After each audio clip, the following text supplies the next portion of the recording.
What's up, everybody? Just wanted to do a quick Sunday update.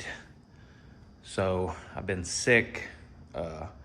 Didn't really do much of nothing to the car this weekend. I came out here today, probably about 20 minutes ago, and I had fired up my torpedo heater just to warm up the shop, trying to get better from this sickness. So I just been pretty much laying around all weekend. But I did want to get a video out, so that's why I came out here. If my voice sounds different, that's just because I got a sore throat. But I wanted to kind of show you what's going on with the guide coat from the last video that we posted. And so if you look here at the hood, I started sanding it, and now you can see like a high spot here or low spot here.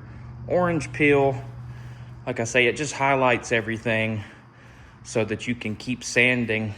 And ideally what you want is for the whole wide area to be nothing but primer with no black left. And so obviously I still have a ton of sanding to get to that point.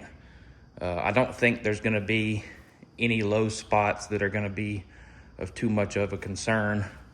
So like I say, I sanded that, and I did a little sanding on the roof. I knew the roof was in pretty good shape, and you can already see that it's looking good, aside from one low spot right here, which I'm pretty sure is going to sand out, so not too worried about it. But you can see what I mean by the orange peel.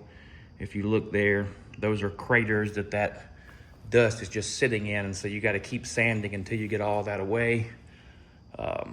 But I didn't want to do too much sanding because, like I say, I'm sick, so I didn't want to do too much this weekend.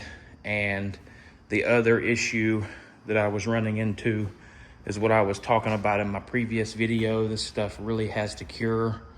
You can use a blow nozzle and clean the sandpaper off, but I prefer this stuff to really just be dust when I sand it. And so this is what happens when you try to sand it too soon. You get these little gum balls, and they mess up your sandpaper, and it doesn't allow you to get the smoothest finish possible. And so I'm just gonna stop there, because what those little balls do is, you can kind of see it probably on the trunk, these scratches.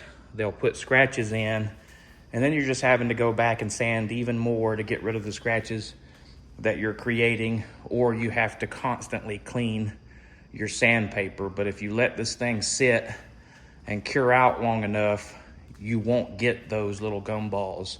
If you're getting those, it's because you're sanding down into your primer that's not cured completely. And so that's just a little trick that I do. Obviously not everybody has an infinite time like I've got.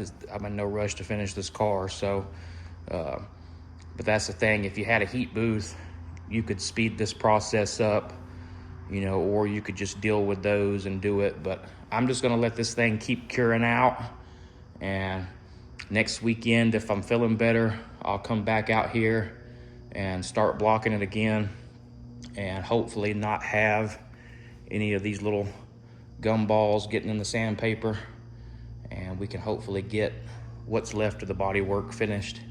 But again, I'm not really in no big of a hurry on the car.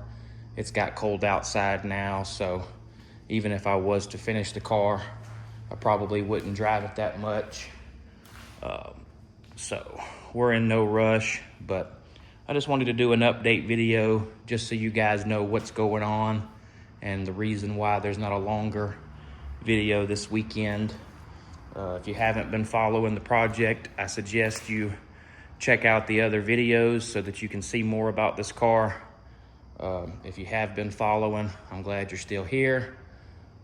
Thanks for all the support from everybody, and hopefully we'll have this thing painted here in the next couple of weeks. We'll see. We just gotta play with the weather, like I say, and try to keep from getting sick. It's pretty hard. I work outside in the cold weather, so it's bound to happen, I guess, but that's okay. Like I say, I wouldn't have been able whether I would have been sick or not sick, to really work on the car like I wanted to. There's a few other things I could be doing, but no point in being out here in the shop with a fever and trying to work in the cold. So that's where we're at, fellas. I hope everybody likes the video. Don't forget to subscribe if you hadn't, and come back next weekend, and hopefully we'll have a little more sanding done on this thing.